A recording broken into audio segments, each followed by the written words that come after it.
Chapter 15. The Advancing Man. What I have said in the last chapter applies as well to the professional man and the wage earner as to the man who is engaged in mercantile business. No matter whether you are a physician, a teacher, or a clergyman, if you can give increase of life to others and make them sensible of the fact, they will be attracted to you, and you will get rich. The physician who holds the vision of himself as a great and successful healer, and who works toward the complete realization of that vision with faith and purpose, as described in the former chapters, will come into such close touch with the source of life that he will be phenomenally successful.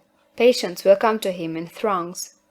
No one has a greater opportunity to carry into effect the teaching of this book than the practitioner of medicine. It does not matter to which of the various schools he may belong, for the principle of healing is common to all of them, and may be reached by all alike.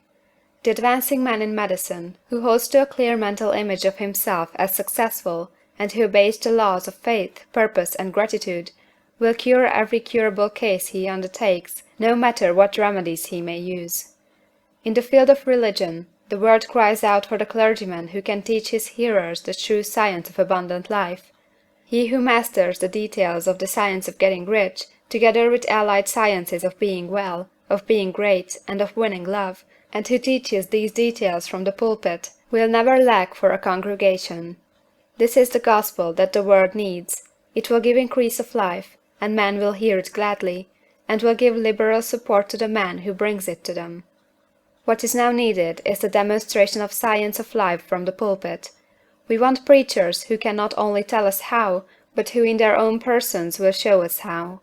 We need the preacher who will himself be rich, healthy, great, and beloved, to teach us how to attain these things, and when he comes he will find a numerous and loyal following. The same is true for the teacher who can inspire the children with the faith and purpose of the advancing life. He will never be out of a job, and any teacher who has this faith and purpose can give it to his pupils. He cannot help giving it to them if it is a part of his own life and practice. What is true of the teacher, preacher, and physician is true of the lawyer, dentist, real estate man, insurance agent, of everybody. The combined mental and personal action I have described is infallible. It cannot fail. Every man and woman who follows these instructions steadily, perseveringly, and to the letter will get rich.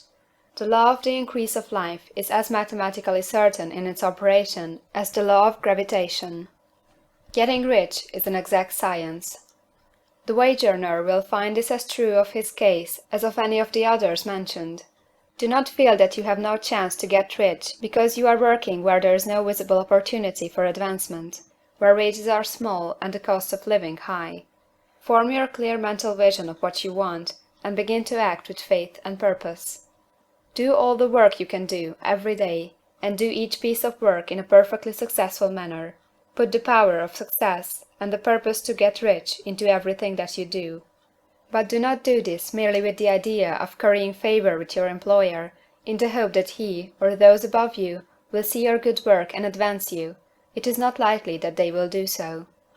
The man who is merely a good workman, filling his place to the very best of his ability, and satisfied with that, is valuable to his employer, and it is not to the employer's interest to promote him. He is worth more where he is. To secure advancement, something more is necessary than to be too large for your place. The man who is certain to advance is the one who is too big for his place, and who has a clear concept of what he wants to be, who knows that he can become what he wants to be, and who is determined to be what he wants to be. Do not try to more than fill your present place with the view of pleasing your employer. Do it with the idea of advancing yourself. Hold the faith and purpose of increase during work hours, after work hours, and before work hours. Hold it in such a way that every person who comes in contact with you, whether foreman, fellow workman, or social acquaintance, will feel the power of purpose radiating from you, so that everyone will get the sense of advancement and increase from you.